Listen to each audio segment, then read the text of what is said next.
Hello everybody and welcome to another Vintage Fans and More video review brought to you today by Fanimation. Today's video is also in collaboration with Dan Neuman, so you're going to want to head over to his channel, Dan Spiffy Neuman, to check out his video as well. You guys know that Dan has dedicated a lot of time to Fanimation and the museum that they host. He's behind a lot of the organization of those group trips at the museum that help connect and inspire collectors and enthusiasts like us. So I'm honored to be teaming up with him and Fanimation to present the brand new drone fan today. This fan is among my favorite releases for 2017 and it's pretty impressive in all regards, so I'm going to jump right into those technical details with you. The drone is a 60-inch fan available in 3 finishes: glossy white, glossy black, and the silver shown on my fan. Included is the TR39 handheld remote control. This remote controls a selection of the 31 available speeds. It also has timer options and controls the reverse and fresh air functions. Fresh air is a really neat function where the fan speed is modulated faster and slower to create the effect of a natural breeze. If a wall control is preferable, the TW40 control is available as an option. This model is also equipped with fan sync right in the control system. FanSync is the original Bluetooth fan control system.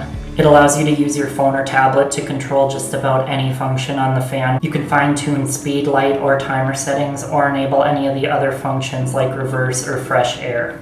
Inside the drone is Fanimation's DC-158 31-speed DC motor. This is arguably one of the most advanced DC motors on the market right now. When used with FanSync, it offers 31 individual speeds, which makes it almost infinitely variable. The blade pitch is listed at 36 degrees, so this paired with a powerful DC motor produces 8,877 cubic feet of air per minute at high speed, consuming only 37 watts. If you're a newcomer and aren't familiar with Dan's videos, he does some great technical demonstrations that show the amp draw of the fans he tests. Here are just a few snippets from his video with the drone to show you a little bit of how that works. If you look through his multitude of other videos, you can start to get an idea of how the drone compares with more standard ceiling fan options. So if you're interested and want to learn a little bit more about the efficiency aspect of these ceiling fans, be sure to head over and check out his video. The drone can be installed indoors or it's damp rated for use in covered areas outdoors. My fan shown here is set up for flush mounting, so it's very low profile, but extension columns are available for use on higher ceilings. I'm sure you're ready to see it in motion, so I'm going to pop it onto low speed and I'll talk about some of my favorite aspects of the drone. I have to say, first and foremost, the design of this fan is stunning. They knocked it completely out of the park on this one.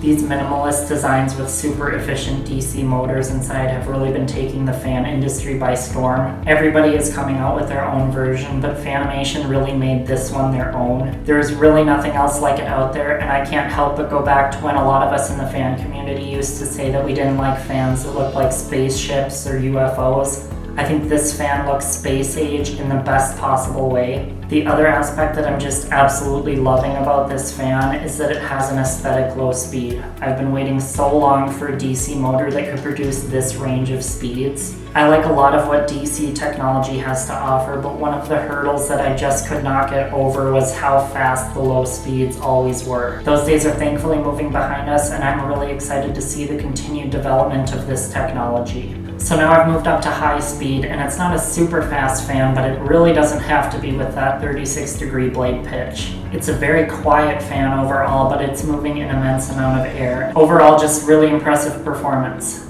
Now is where I'm going to send you to the clips so that you can see the drone in greater detail.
Alright, I've powered the fan down and it's coming to standstill, so I'll go ahead and give you my final thoughts. The drone is hands down absolutely one of the best fans to come out of 2017. You guys know that Fanimation offers superior quality and design. We're talking warranties that back the product, absolutely the best materials. There is no compromise when you go with Fanimation. I want to thank Fanimation and specifically Tom Frampton and Dan Neuman for making today's video possible. I can't say enough how special it is for enthusiasts like me to have Fanimation's unwavering support. It is more than we could ever ask for. Thank you so much. Remember, this is a collaboration video, so head on over to Dan's channel where he and a couple of special guests put the drone through some additional testing. They did some great comparisons apples to apples and had some interesting discussion overall with where this product fits in the marketplace. So definitely look into that to hear more of what others are saying about the drone. And subscribe there if you haven't already. If you're a newcomer to Vintage Fans and more, be sure to subscribe here as well. There's so much fan content that you don't want to be missing. You can also head over to Facebook, Twitter, Instagram, Snapchat, or Pinterest and follow me there. All those links, along with everybody else's, will be in the description below. You can also hit up Fanimation and Dan Neuman all across social media. Let them know that you enjoyed our collaboration here, and maybe we'll set up more of these in the future. As always, thank you all so much for watching today, and I will see you next time.